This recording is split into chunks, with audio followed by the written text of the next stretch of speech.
So very first one is, now this one is really good for sending videos by email, which as some of you are probably aware, you can't do that. So you cannot send a video in an email where people can click on it to play it. But what you can do, and this is what gets good engagement, is you can send something that looks like a video. So the way you do that is you grab a video piece. In fact, I've done one of these already. Let me just open up YouTube. So if you've got a video that you've recorded and you want people to view, and you actually want them to click on it to view it, then the best thing to do is to create what they call a GIF of a snippet of the video. So the reason why you do that is a GIF is a moving image. It's basically a short movie, but it's still considered an image as opposed to a video. So what you do is, let me go to our channel here, and you grab a link or a video link. So in this case, I'm grabbing a YouTube link from one of the videos that we've posted in the past. Anyone who hasn't visited the YouTube channel, you'll find all of our videos up here. And look at this, we've got one here from last week. Maybe Andrew Carter, I see him on the call as well too. Look at that. Oh, this one here is giving us an inside view of the channel. But what you do is you copy the link to the video. Where you'd normally see it is if we open up the video, you will see it under the share settings. It's going to take forever to load today. So the share settings that are normally underneath the video is where you'll find, here we go. Here's the share arrow. So that brings me to my favorite part of the evening, which is where I get to sit back, relax, and there we go. Thought I'd turn that off, but obviously not. And then we get this link that comes up here. So you're grabbing the link. So if you click copy, then come back to the YouTube GIF editor.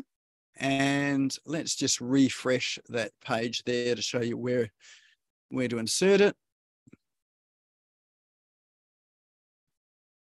Okay, we'll go to GIF Maker. Here we go.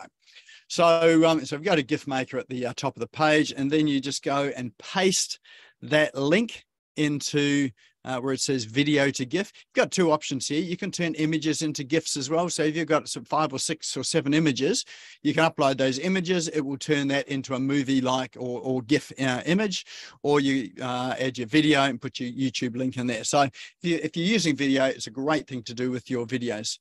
And then you click to make the GIF, and you'll find a spot in the video that you want to have as your start time. And there we go, there's a good looking rooster there. And you sort of pick your end time. Now you only want a few seconds of it. So like 7 seconds or so, around about that sort of length there. And then you're going to create GIF. And what that will then do is it'll create a moving image of that part of the video, and ideally if you can get it looping, so you get it looping so it looks like you're just continuously talking. What that does for people is when they see that in an email, they feel like they're missing out on something, so they click on it. They say, what's actually happening here? And then they'll actually click on it. So once this GIF is created, it takes a little while to create the GIF. You can see the progress bar running along the bottom. It'll give you the image, which you can then download to your computer. So you can right-click on it, save as, and download it to your computer. And then you can add that into your email and send it out by email. So that way there, it looks like you've got a video playing in an email when you send it out. It's not, it's a GIF image. And what you do is you put a link in behind that image. So, you know, just the way you normally create a link in an email. And when people click on that GIF image, then it will take them through to the full video. So in this case, you could take it through to YouTube, or you can embed it on your website video in full. So that is an app called GIFnet to -. So if you're using that sort of thing at the moment, highly recommend it. And you'll find your open rates will go up, and you'll find that people will actually view your videos as well too.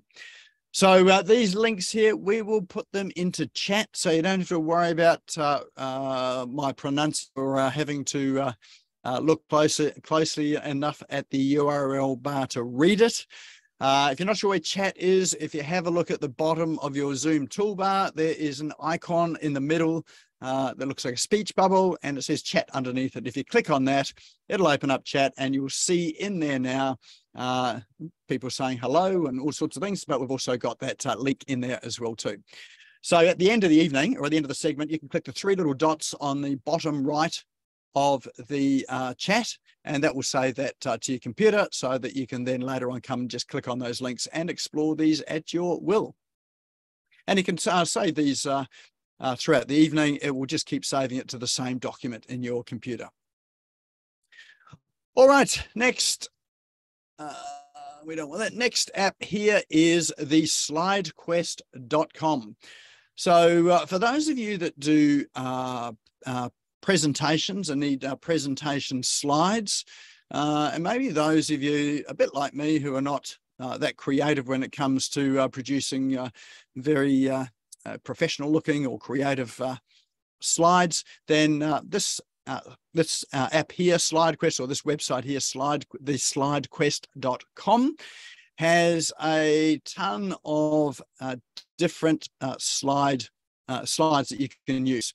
So, and they've got them categorized as well too. So you can have a look at something that is in your sort of industry. So I know we've got a digital marketing person here. We've got a social media person here. So you can have a look through and just look for something that's really going to work for you. And then you can scroll through and have a look at all the various templates they've got for you to create PowerPoint, Keynote, Google Slides. So it works with all of those platforms, whichever one. So if you're using a PC or using a Mac or using the Google ecosystem, then you can upload those and then use those as templates in your presentation area. So I happen to use Google Slides, and so these here are great if you're running courses and programs, and you want something that looks professional. You can brand, and it looks good.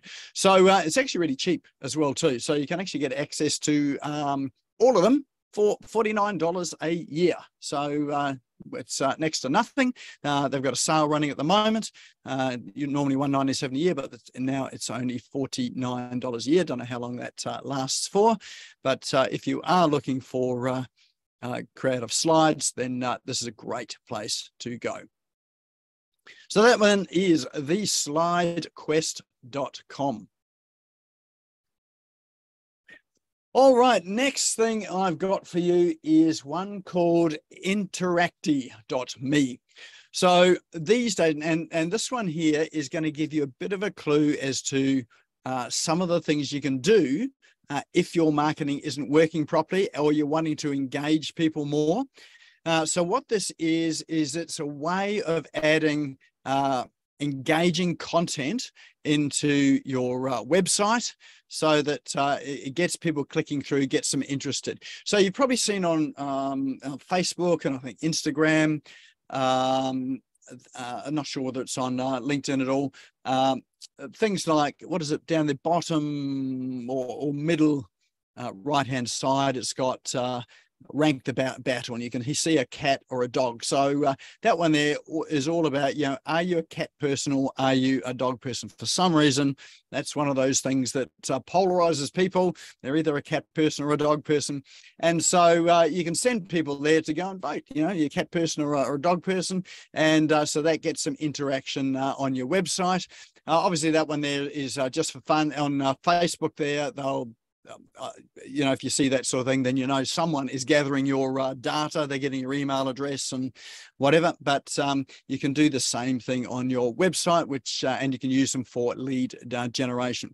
So the other ways you can use this for too is, rather than having let's say a questionnaire, I think financial services people are particularly bad at this, is they have questionnaires asking people for how many people in your household, how old are you, what's your income bracket, all of that sort of thing there. So incredibly boring, and also feels a little bit invasive as well too. So the great thing about these interactive content or gamifying it is, for instance, if you have a question like what income bracket are you on, and you represent it as, let's say, a motor vehicle. So you could have 4 pictures of motor vehicles. The first one being a 1965 Hillman Superminx.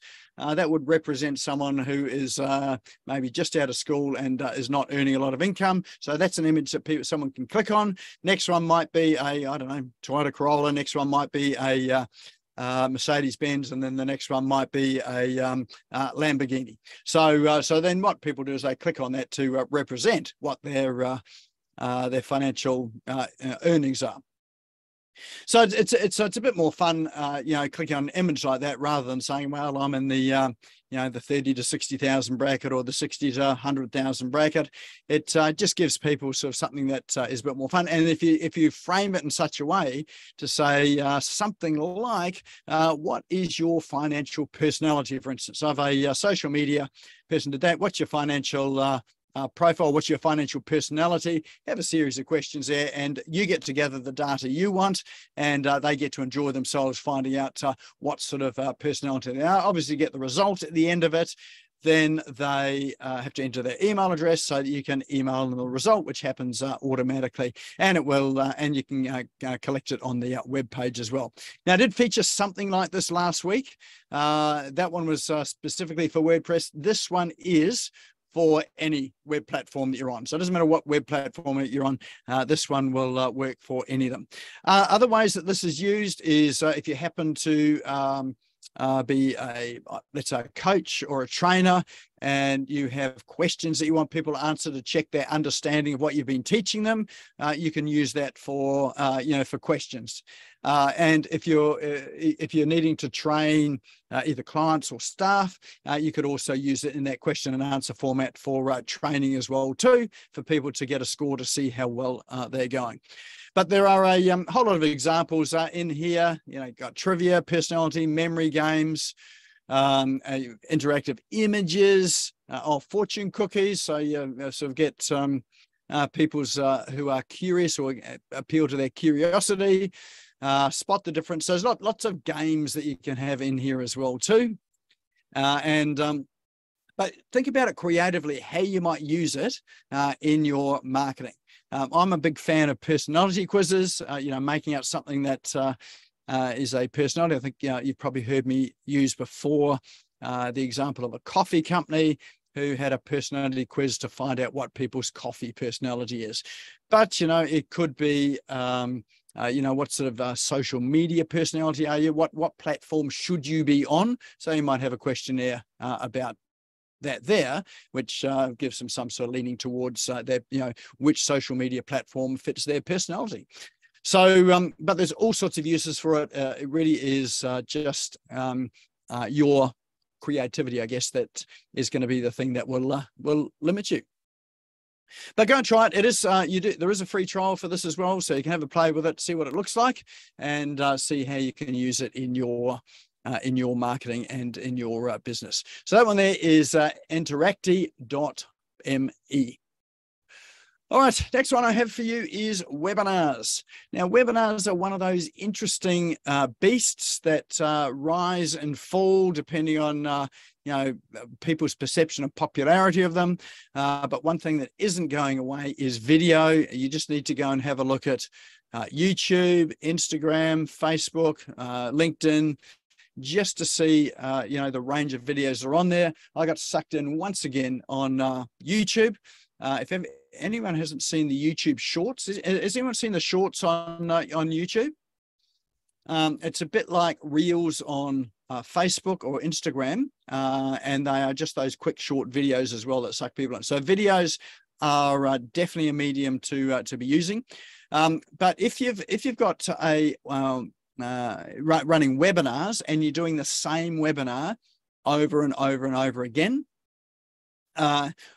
I wouldn't suggest you use this for your first webinar, but once you've perfected your webinar, you've done it a few times, and you've got something that's pretty good, then you can use this app here called eWebinar, and you can upload your webinar there for people to watch, and then you can go through a process of marketing it. So people don't necessarily know that it's not live, and in fact, one of the great things about this as well too is that there is a chat in the webinar, and you can answer this chat on your, excuse me, you can answer this chat on your computer or your mobile device, even if you're not logged into the webinar.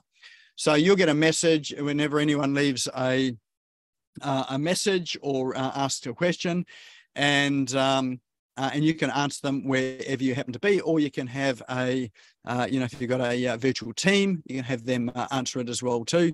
So people are getting, real-time responses to the webinar. So that way, one thing it does is it keeps them engaged. They know that someone else is there at the other end. It's not just a pre-recorded webinar, or they probably won't even know that it is pre-recorded, and particularly when you're responding to questions that they're asking in real time as well too.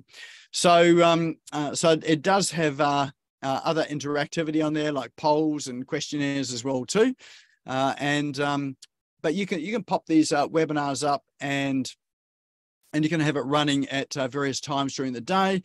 And you've probably seen some of these happen where people on, say, Facebook or LinkedIn, they have enrolled for a webinar, and the webinar starts in 5 minutes time or 10 minutes time. So you can do that. So you're capturing them where they are right here and now, and when their interest is at their peak. So this eWebinar is a good platform for that. And you can certainly get a demo of it, and you can see here in the top, this is an example of a lead generation mechanism for them. So you can watch a demo of how this works.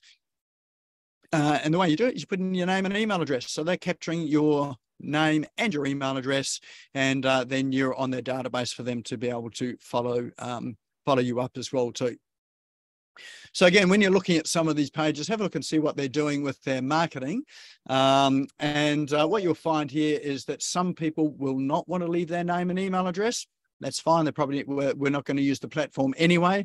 Those that do are probably going to be more highly engaged and more likely to use the platform. So if this was your platform, then you're generally going to be speaking to those that are reasonably well engaged.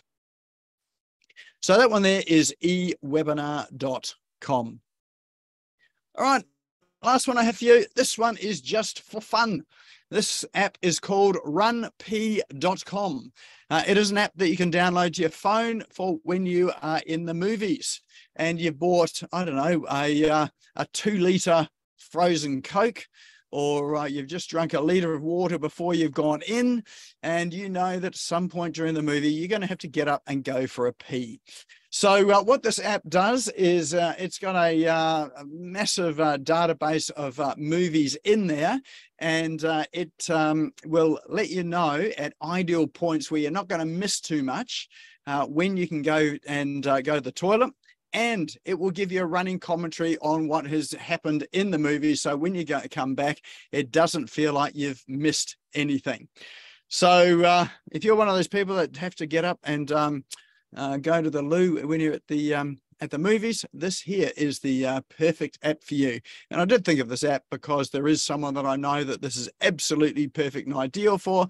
I'm not going to mention their name here because some of you will know who I'm talking about. All right, so that is a roundup of our cool online tools and apps for this evening. So what's your favorite? Let's throw into chat what your favorite app is for tonight. And just remember that you can download this chat. So now's probably a good time to be saving that chat as well by clicking the 3 little dots on the bottom right of the chat there. And then you've got all of those links that we've popped in there for you to go and explore in your own time. All right, we have, what do we got? GIF Maker, the Giphy thing, eWebinar, GIF Maker, eWebinar. Oh, a couple of them there are sort of the populace tonight. GIF, eWebinar, awesome. I'm surprised none of you have picked that that movie app. Excellent. All right. Well, there's the roundup of our cool online tools and apps for tonight. As ever, if you find any that that you happen to like and that I've missed, then let me know, and we might feature them on the show here tonight. I know Daryl Bancroft, who is on Facebook at the moment. Everyone wave to Daryl. He's shot me through a couple of apps as well too, and some of them are quite interesting, so they make it onto the show as well too. So you can either shoot it through to me by Messenger, Facebook, LinkedIn, however you do it. I'm pretty much across all of those channels, or you can drop into the Business Owners SmashGo Online Facebook page and drop it in there.